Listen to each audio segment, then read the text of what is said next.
path to the prosperity of a nation. Let peace reign.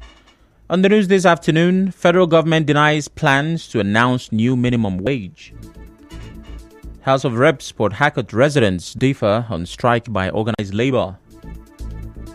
Labour faults federal government's meeting insists on indefinite strike. FCT Minister Nyesom Wike sacks heads of FCTA agencies and companies. On the foreign scene, outrage in India as raped girl walks around for help. I'm Sam Chinedu, and here's the news. The federal government has refuted a report that President Bola Tinubu would announce a wage increase to workers on Independence Day. The Minister of Labour and Employment, Simon Lalong, made the clarifications in a statement issued yesterday. The minister called on members of the public to ignore the report, stressing it was a total fabrication by the reporter. The deputy spokesman of the House of Representatives, Philip Agbase, has asked organized labor not to succumb to agents of destabilization. Speaking to newsmen yesterday, the lawmaker assured that the resources saved from the removal of petrol subsidy will be channeled to developmental programs. Mr. Agbase also assured Nigerians that the removal of fuel subsidy by President Bola Tinubu is in the best interest of the country and will soon be celebrated. But the National Deputy President of the TUC, Tommy Etim, is insisting that nothing would stop the 3rd October indefinite strike by organized labor.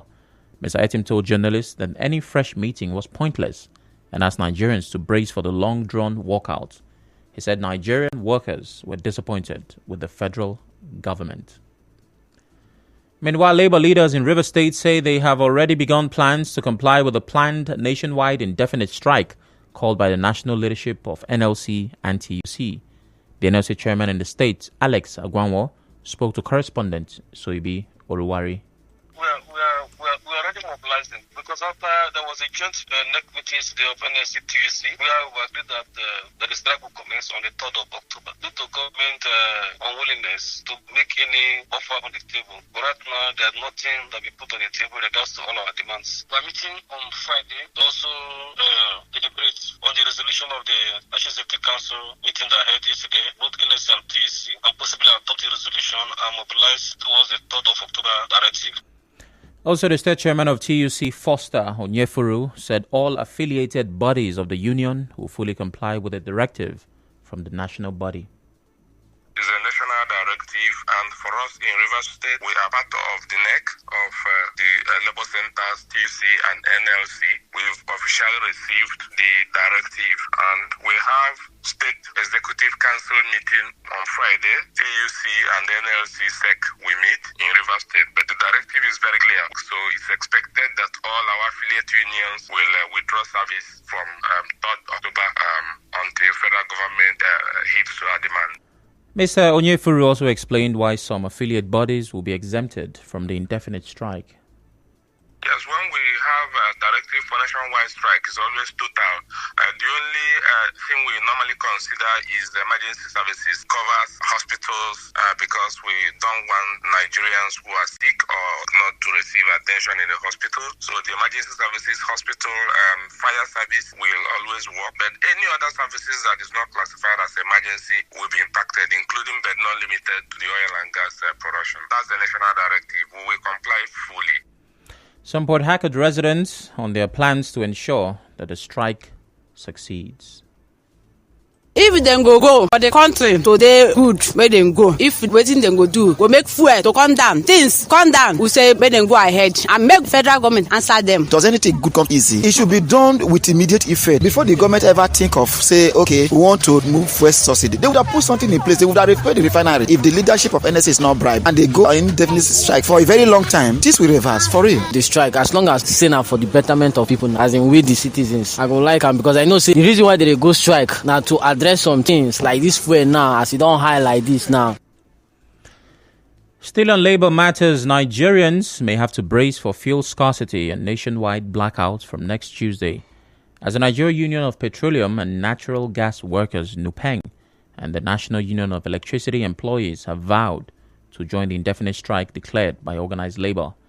NUPENG's national president, Williams Akporeha, said the union will implement every instruction issued by the NLC.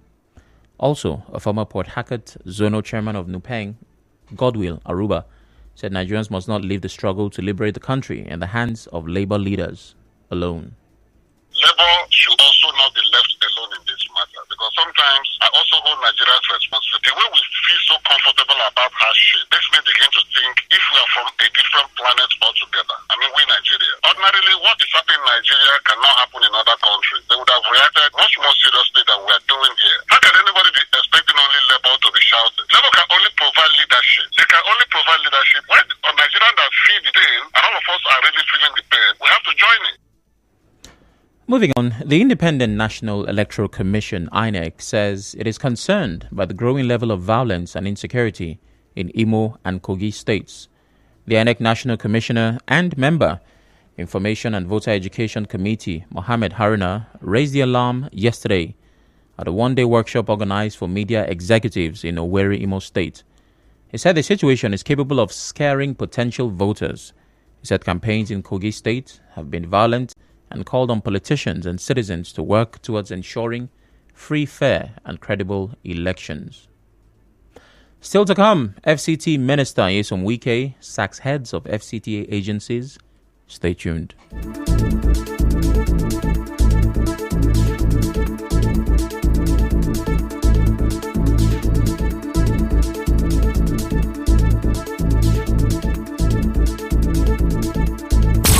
Child abuse is when you physically abuse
The Minister of the Federal Capital Territory, Nyesom Wike, has approved the immediate termination of the appointments of 21 heads of parastatals, agencies, and government companies of the FCT administration, FCTA.